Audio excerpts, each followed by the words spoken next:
नमस्कार।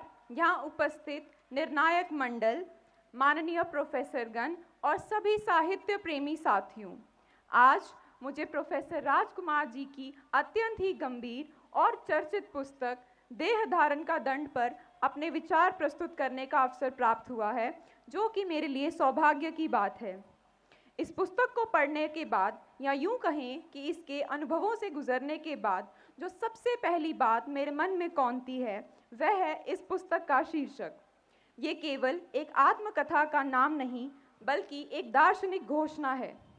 इसमें दंड का अर्थ सजा नहीं, बल्कि एक ऐसी कीमत है जो इस नश्वर संसार में आकर चेतन आत्मा को चुकाना पड़ता है।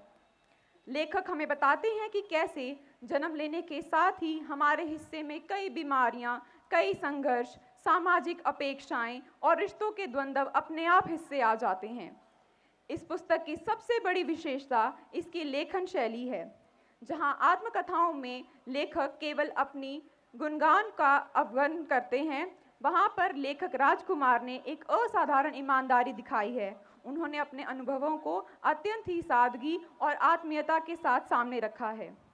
जहां आत्मकथाएं अतीत की बातें कहती हैं, वहां इस आत्मकथा ने हमें भविष्य की ओर देखने का साहस दिया है।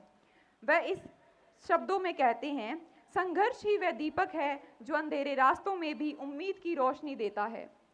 साथियों, पुस्तक के 3 स्तंभ हैं। पहला, अकादमिक सत्य और ईमानदारी। प्रोफेसर राजकुमार ने जम्मू विश्वविद्यालय के हिंदी विभाग में अपने जीवन के 3 दशक से भी अधिक का समय दिया। उन्होंने अपने छात्र होने से लेकर अपने शिक्षक तक का सफ़र बखूबी बयां किया है। उन्होंने अपनी पुस्तक में अकेलेपन और चुनौतियों की चर्चा की है, जो कि एक ईमानदार शिक्षक को व्यवस्था के दौरान झेलनी पड़ती है। वे लिखते हैं, भीड़ में होना सामाजिक अस्तित्व हो सकता है, लेकिन स्वयं के एकांत में होना ही वास्तविक व्यक्तित्व है। मैंने पाया कि विश्वविद्यालय के शोर से कहीं अधिक शांति मुझे अपने भीतर की उन मौन गलियों में मिली, जहां कोई प्रतिस्पर्धा नहीं थी।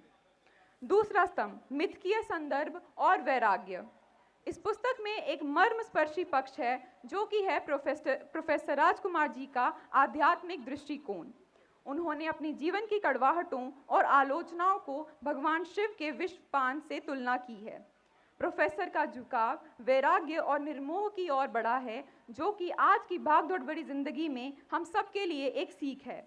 लेखक के शब्दों में, जब व्यक्ति सत्य की राह पर चलता है तो संसार उसके मार्ग में फूल नहीं, बल्कि अपने भीतर का विष उलीचता है। उस विष को पीकर भी यदि आपकी वाणी में माधुर्य बना रहे तो समझिए आपने देह के दंड को सार्थक कर लिया।